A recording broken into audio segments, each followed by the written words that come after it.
Welcome to ReReview, where we watch movies from our past with a perspective from today. Your hosts are Matt, Bobby, and Austin, and we love the films from our youth, so we're taking a look back to see if they still hold up. We are finishing off our Halloween movie month with one that I'm excited to watch, Beetlejuice.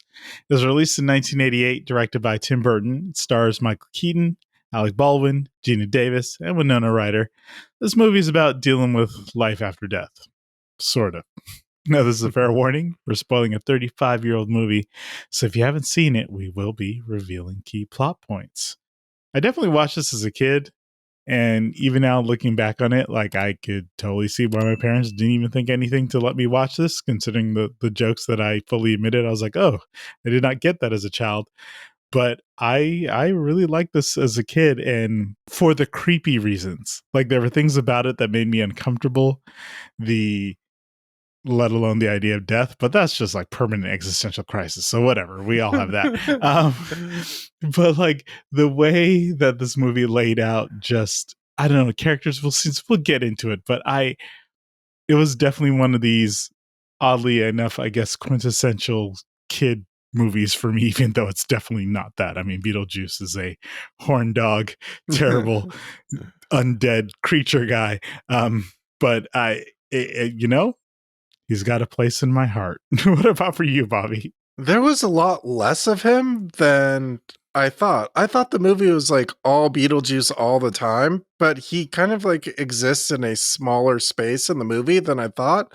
Mm-hmm. And I really enjoyed like watching the characters and their relationship develop. And I thought there was a lot of things about the main two, their love story that I thought was really sweet. And it was like a lasting, this isn't the kind of movie that's like they're about to get married. This is like they are already married and they're a happy couple living together. And I enjoyed that. But yes, I really liked the movie a lot. I mean, it's got a lot of like really neat artistry, like the stop motion animation and just like the look of things and the like angular, like it's got a lot of really neat art to it. When did you first see it? Probably like, oh, is that what you asked? Okay. Yeah, I probably first saw it like on TV when I was a kid, and also I can relate to you because why does the TV always come into this? What are we doing? USA has owned our childhoods. Well, I live in an enchanted life where I had what do they call it? The like electronic babysitter. So I basically spent probably more time of my life than is healthy, like sitting in front of a television.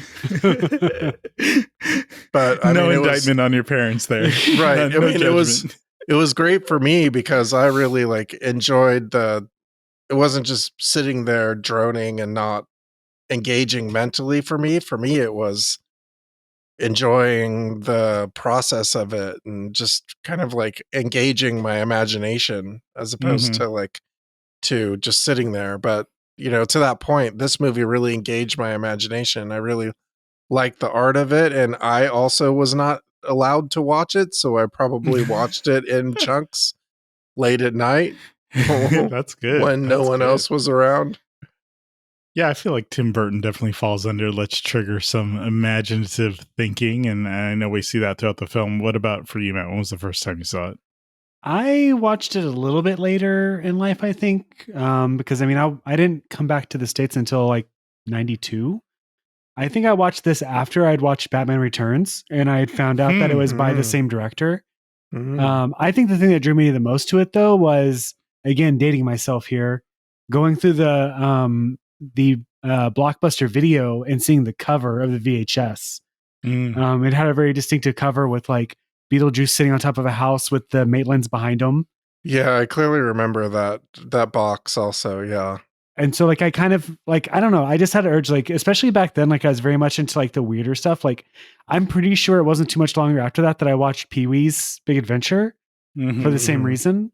So I was kind of that was definitely during my, like, I was into that vibe of kind of like that gothic comedy and like that aesthetic of a little bit weird, a little bit edgy material. So I definitely was drawn to it. I definitely didn't catch the stuff that we caught watching it now back then. Right. A lot of the more adult humor went way over my head back then. Sure. I do remember don't know that there's a way around that, right? Yeah, and I don't think that. I feel like this kind of applies the same thing as music during like the 80s and 90s, where you sit there like, why did my parents let me listen to that? Oh yeah. Like this is about two people boning and they're not even hiding it. This isn't this isn't even innuendo. Right. Like, right. how did you guys miss it? And so like, as a kid, Well, here's the thing. They didn't miss it. They hoped you did. As a parent, is that a parent speaking? Yes. Okay, so here's the catch. If you know that you didn't miss, wait. There's a lot of things kids do get, right? Anyways, that's a whole different topic. When did you realize, I guess for me, because I think this is much later in life, and thinking of Batman, right? Michael Keaton, Batman. Who's Batman? It's Batman. Michael Keaton. That's who Batman is. Especially growing up, that's who Batman is. And I did not click that he was Beetlejuice. There was definitely a disconnect for me with this film of like, and again, at a younger age, I wasn't even necessarily like following actors or anything like that. But it because I think what you mentioned, Bobby, the focus on the story and Beetlejuice's role not being as prevalent, even though it's the name of the film, the character was enough. And I don't know that I ever went to be like, oh, who is this? So, and obviously with all that makeup, this is what I imagined as the character. There was never I didn't think about the actor behind it. So I remember well after Batman realizing, wait, that was Beetlejuice? That guy is Beetlejuice? And going like, holy crap. Wait, is not the story that them, like the studio executives believing that he could play Batman was from this? I don't know if they entirely could, because I mean the whole chronology, because this came out 1 year before Batman, right? So by the time this came out, Batman would have been well under production, if not completely done at that point, right? So I mean, I'm pretty sure that Tim Burton having a relationship with him at that point probably helped out a ton. Sure. Just hearing the behind the scenes story of this movie, and then obviously all the stuff that happened with Batman and then Batman Returns, all the battles that would happen between Tim Burton and the studio, like I'm sure he had to fight for it. I know, with Batman, there was a huge outrage over Mr. Mom being Batman, right? Because he was a comedy actor up until then. And then obviously in this, he's a comedy actor, but it's kind of like on that border. It's funny watching this. It reminds me of the genie from Aladdin a little bit, like the sporadic nature and the kind of stuff that he brings up, like literally like his omnipotent powers. He can create materials and giant cockroach or beetles, but he does have that magic thing going for him and that like eccentricity. Yeah, I think the genie is actually a really good, correlation. I actually like that just in terms of it. Let's talk a little bit about the movie. It opens. I love that logo. Like just it's such a good opening. The music kicks in, and Bobby, you'd mentioned this. Thinking about Alec Baldwin playing Adam, Geena Davis playing Barbara. It is this weird memory thing, because you're right. It's named Beetlejuice, so you do think there's more. But watching it now, one of the notes I put down specifically was I actually really loved how much time they spent like showing us their care for each other. You literally said how cute they were, and I'm like, they were super cute with the way they approach each other. When they died, I literally wrote down, I'm so sad they died. Right. I had forgotten that was kind of the way it started. But one thing I thought was neat about the beginning is that they kind of paid attention to the location. And I think one thing that Tim Burton does that's really neat is that he does a really good job of like casting people, like even people that are just kind of in the background and there for like a minute. I think he does a really good job of finding like interesting people that fit into that world that exists, as opposed to like just like, hey, you're an extra, like you sit over here or whatever. It looks like there's like a crafted idea, and clearly like the whole town, like we talked a lot about the town, like it was an interesting town, like some little place in Connecticut. I think it was actually filmed like somewhere else in the Northeast, like Vermont or something, but it was kind of like a neat little area, and I just like that. It was gorgeous. Yeah, I like how like a lot of it just feels intentional to me. It doesn't just feel like, okay, we're just here and it's like downtown LA or whatever. It's a neat location and like a lot of neat stuff to look at. It's definitely one of those things where I think that it's Tim Burton's kind of like his thing, where he's always been a guy who focused heavily on the setting being very unique. 'Cause you think of like Edward Scissorhands, right? Very Yeah, unique I environments. thought of that a lot. Yeah. Very unique characters, right? All the characters have their own little character traits, and even minor characters have kind of like their own little niche things that they do or say, or even appearance, right? So it's very much kind of like his style of focusing on that, because it very much helps sell simpler stories, I think. Because it's not a very complex story when you really think about it. Sure. Mhm. I mean, same thing with Edward Scissorhands and a lot of other stories that he's told. They're not very complex stories technically, but he has such unique environments and characters. And like all the main characters in this usually had some unique little quirk. You know, the Deets had their quirks. I can't remember Obo or whatever his name was. Like Otho. Otho. I like Obo. That's better. You know, he had his own little quirk or whatever. Like every single character had their own little thing. So even oh man, I can't remember her name, but the real estate agent, even she kind of had like a little Jane, yeah. Even she had kind of like a little thing, like Right. to the point where I'm pretty sure all these are probably real people that he has probably met, probably. And her little daughter in the background, like cringing at the goth look. The goth look set a precedent, right? You know, we meet these characters. Like I fell in love with them. I was sad that they died, but then we get to kind of go on their journey of what it means to be in the afterlife. There's literally a book, The Handbook for the Recently Deceased, which is just beautiful. And all I kept thinking about was The Hitchhiker's Guide to the Galaxy and how these poor people, you know, we get introduced to Beetlejuice as an over-the-shoulder shot. And he's looking at it obituary. And what does he say? They look like idiots, or I think they're dumb, something along those lines. Nice and stupid or something like that. Oh, yeah. But funny. He says this, and I guess I hope that it wouldn't prove itself to be true. But then it does, because they're like struggling to read this damn book. Like it's the hardest thing they've ever done. And like they don't have enough time to figure it out. Hey, they're shocked because they're dead, right? They're traumatized. So I think they have He was gone for 2 months in the sand desert. Come on, guy. So I want to talk about the sand desert and all those other things too. I kind of like that look that it gave. Like it had like a, I don't know, like retro 50s, like kind of like, I don't know, like it almost felt to me like they were kind of intentionally trying to make some of those effects look a little bit crappy, like an Ed Wood type of homage kind of situation. But I thought it was all of endearing. The effects, all of them. Certain ones seem to definitely stand out on their crappiness level. Well, I mean, I liked it. I thought it was endearing. I think it's just there's a couple green screen shots that just they don't feel as good as they probably could. But plenty of other ones do, where it was practical. The claymation stuff was almost all amazing. Like it's later on, but like that transition of the fireplace to the little doorway or whatever. Yeah, that was really neat. That was amazing. Really, yeah. Well, you're getting down into a further piece.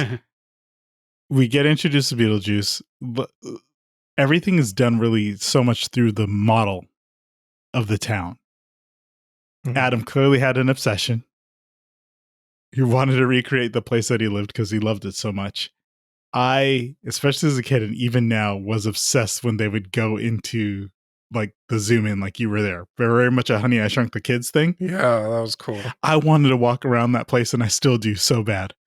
I want to feel all the things that they set up, even though I know it's just foam.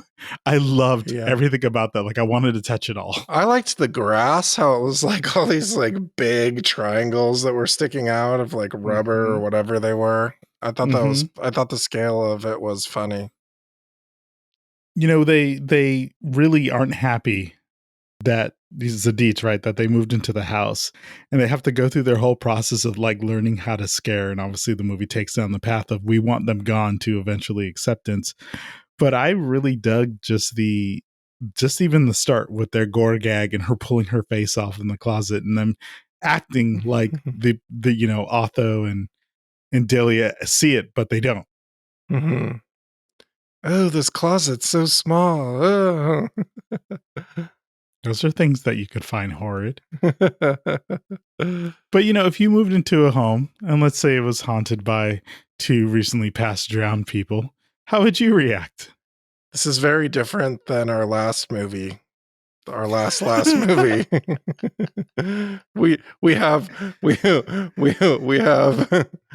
that and this, and it's like very contrasting haunted house type movies. Are you happy with this house? Would you react like this family where eventually, that we get our big such a fun scene, the dinner scene where they take over and it's dancing and it's shrimp grabbing you by the face and it's fan-friggin-tastic. I want to see the like sinister Beetlejuice mashup. Oh boy. Oh boy. But they're not scared. They look at it as a money opportunity, as a thing that, they enjoyed because they're like, oh, possession is kind of fun. How are you feeling in this house? Would you be happy to be them? Would you be along for the ride, or would you get the hell out? After the revelation that it was haunted? Mm-hmm. I think if Lydia wasn't there, kind of bridging the gap, it probably would be more like, I'd probably want to get out of there type thing. Yeah. But the fact that she's clearly in contact with them and it's not malicious, right? It's a dance sequence and $300 sheets with holes in them. Right? That's great. I mean, until Beetlejuice does this whole snake thing or whatever, like there's no real ill intent. I mean, I guess you could say they might have hurt themselves when they got pushed backwards by the shrimp hands, but yeah. I have a question. When he drops the dad from like the second story. Well, I mean, that was Beetlejuice, so. Yeah. Is this like pre-internet times and she didn't even see the house before they moved into it? I mean, it must have been, right? Like, that's what it felt like to me. Like, oh, this has got to go. Like, really? Like, it just seemed weird to me. Like, that would have been done in the walkthrough before you buy the house. Wait, that it's haunted? No, that like she basically was like, oh, I want to remodel it, and all this wallpaper is terrible, and they wanted to change it until that point. They wanted to change everything, and I was like, wait a minute, like, wouldn't this happen? Like, well, I mean, that's sort of the they were against backstory it, right? with Charles, right? Mm-hmm. Because he was clearly stressed with work, and it sounds like he made the choice to buy the house and dragged his family with him. That's what it seems like to me. Like, it seems like he's just like, yeah, I bought this. We're moving here now. Wait, what? What are you talking about? We didn't sign off on this. There's no we. He was like, this is for me. Like I borderline get the feeling like I don't even feel like he probably wanted to bring them with him. No. Yeah. Oh yeah. No, that was pretty funny how he was like, I need my time. Go away from me now. Hey, he recognizes the importance of resetting and refreshing oneself, re-energizing your battery. Except he didn't really get it.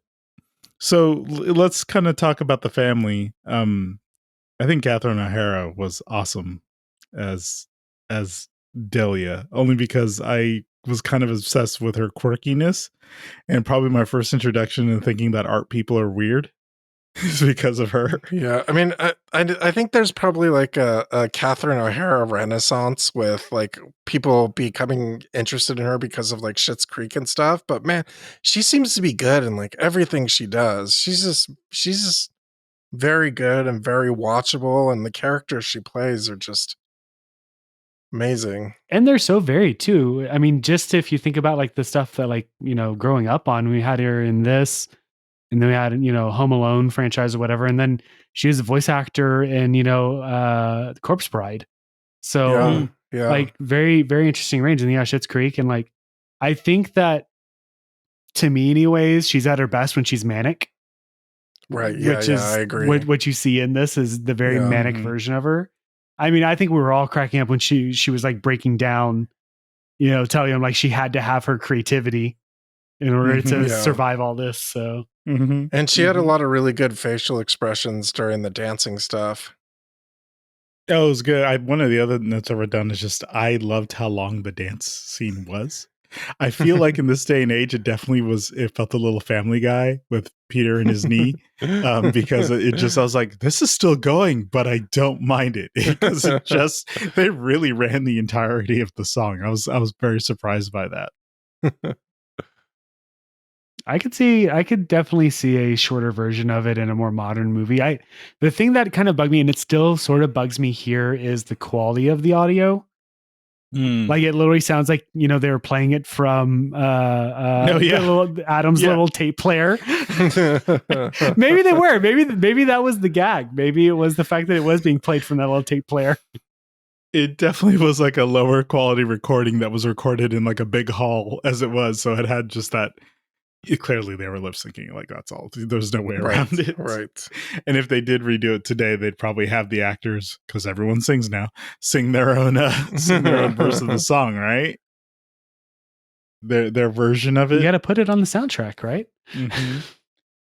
So when they go to visit, the other world, or sorry, what was their guide called? I forgot her name. Their Juno caseworker. It's Juno. Yeah. Can I tell you, Juno made sure for me as a kid that I never wanted to smoke. I could see that. It was so gross to me when she would inhale and then all the smoke would come out of her neck. See, that's one of the things I didn't catch when I watched this movie as a kid, was all the injuries they had from killing themselves. So many injuries. So many injuries and so much death. Oh, it's ridiculous. I did definitely love the gag with the lady because she was cut in half, and her legs in one place and her body in the other. The flat dude who we talked about the infrastructure they built so he can work as part of the people who committed suicide, therefore must be in servitude. And the hanging dude. The hanging dude worked with him because he needed the same infrastructure. Yeah, I love, again, it's those details that kind of they matter and made the movie fun. Well, do you think that, so in hindsight watching that sequence, because I think we were all kind of like, when you saw how some of them had died or whatever, we were all kind of like, ooh, as we were watching it. But do you think that if this movie were made today, it would be, because this movie was rated PG, do you think the mentions of suicide or whatever that would have warranted a PG-13 in today? I think so. I do. Yeah. You hit another. One of my notes says all the suicide. Right. Oh boy, was there a lot going on with it, including Lydia. Basically saying, "I don't want to live anymore. I want to go join Barbara and Adam on the other side." I was just going, man, this is dark. It's suicide mention, sexual harassment. Oh gosh. Yeah. Beetlejuice is a little handsy. And he was trying to marry Lydia. What was up with that? Well, he said it was a pathway for freedom, right? That portion of I think was a little bit vague. I think there was, watching this movie again now, and then having seen the Broadway show or whatever, the one thing that I can definitely say is the biggest, and maybe it's because the Broadway show had the benefit of coming afterwards, so they were able to kind of tweak things a little bit. Some of the rules in this movie don't make a lot of sense or aren't very well flushed out.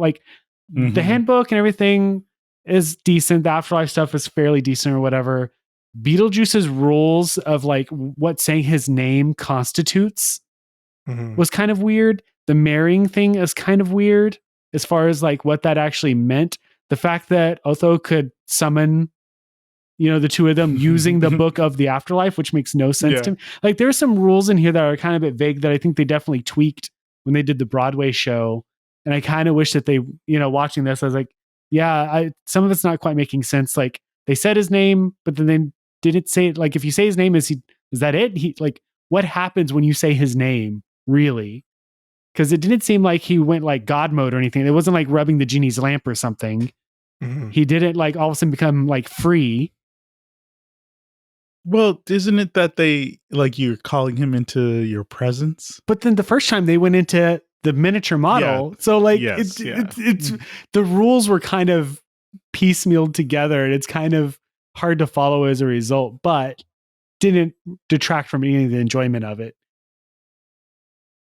I guess if a marriage would have set him free, does that mean he would have just run amok in the world? Well, like what? Okay, so again, in the Broadway show, him getting married actually like it takes him from a more undead state to a more living state or whatever. Like, but he dies in this, right? The sandworm eats him and goes to the ground. Does he not? Because then he's in the waiting room at the end. I know I'm jumping to the end, but so does that not imply that he died? Says they had that, so then he was alive? No, so now you got me confused. But they had that room of the souls, but they never did anything with that. So I always thought like, oh, he'd end up there, right? But like he was Juno's assistant, right? She said he was Juno's assistant. So, but does that mean he's a demon? He's like, it's very vague what's going on. Right. Because Juno was there as obviously in a very head senior role, but Juno committed suicide.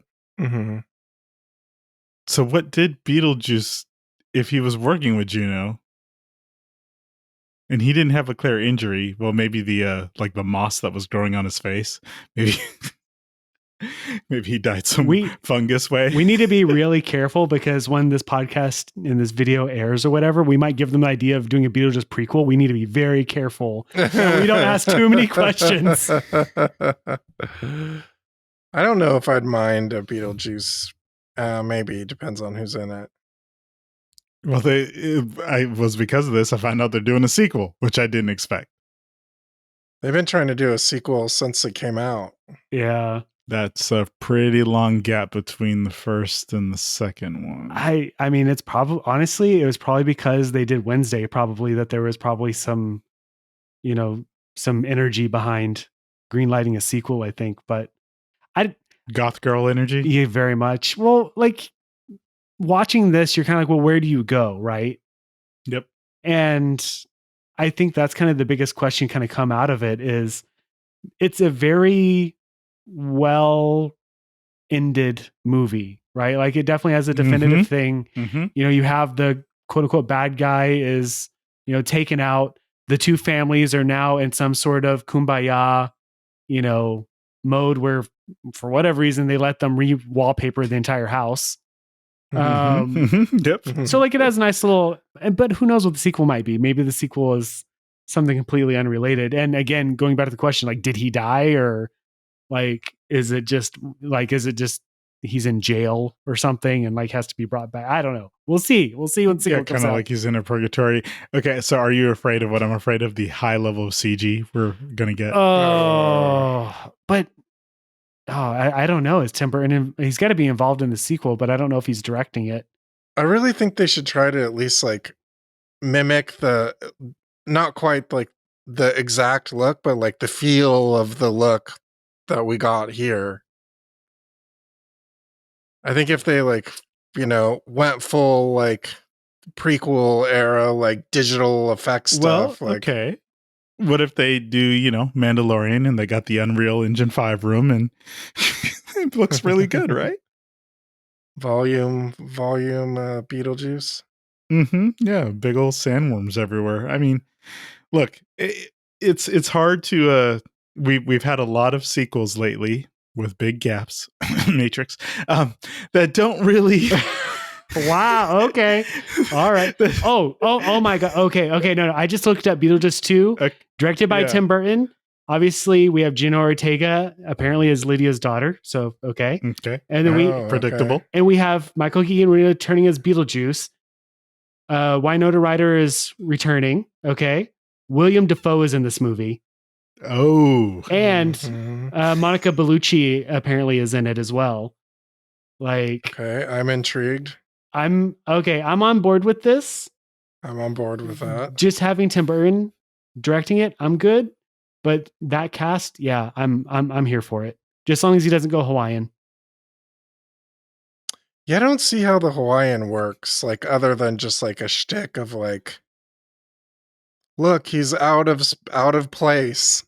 Yeah, I don't. and just as a little thing or whatever, that was the original sequel, was going to be Beetlejuice Goes Hawaiian or something. That was the that okay, thank you. I was like, what? I don't know if it was ever real. It was a Kevin Smith little bit that he did or whatever, saying that he apparently, like, when he was offered the Superman Returns or Superman Live script, he was also offered Beetlejuice Goes Hawaiian. So who knows? It might have just been a thing. Him and Tim Burton, like a Weekend at Bernie's thing. Him and Tim Burton didn't have the best relationship, so he might have just been BSing it. But so far, this sequel is sounding kind of good. So okay, well, let's get to the kumbaya. We know the family's happy, and they come in. Clearly, they're like the surrogate parents for Lydia because they're the ones who were helping her with her schooling and celebrating her getting an A in math, right? Not science, but math. And the other parents are just totally okay with it. Dad still doesn't want to have anything to do with anybody, and mom is just like, I only care about my art.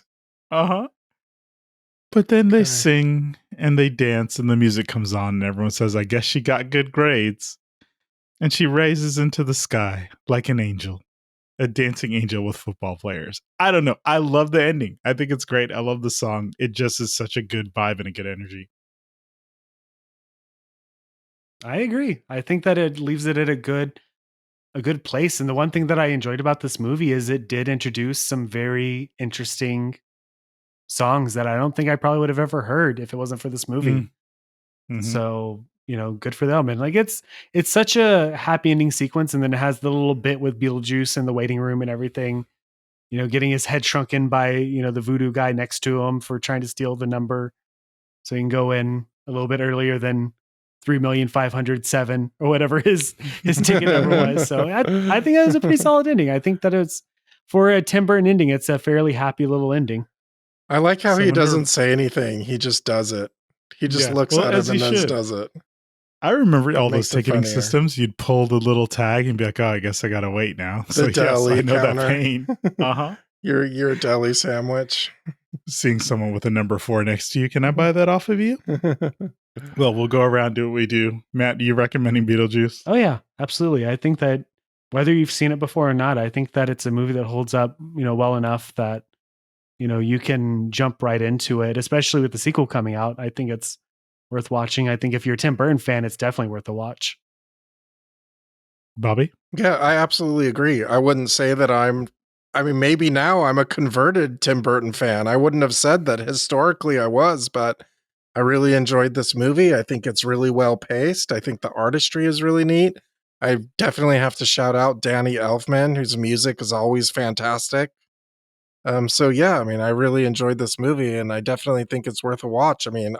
It's a really good 90 minutes. Yeah, I'm agreeing here. I think the main thing we kind of pointed out is it's fun. Definitely feels a little PG-13. Just a skosh, maybe. Maybe not for your 6 or 7-year-old, or maybe they miss all the jokes, like the Valium one that we went, oh, there we go. There's more like that.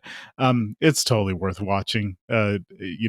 Maybe if you could find the VHS, find that old image so you feel really good. Maybe you still have a VHS laying around to really dial it in. If not, stream it. It's totally worth it. It's really, really fun to watch. As always, thank you for listening. And just know, my whole life is a dark room. One big dark room.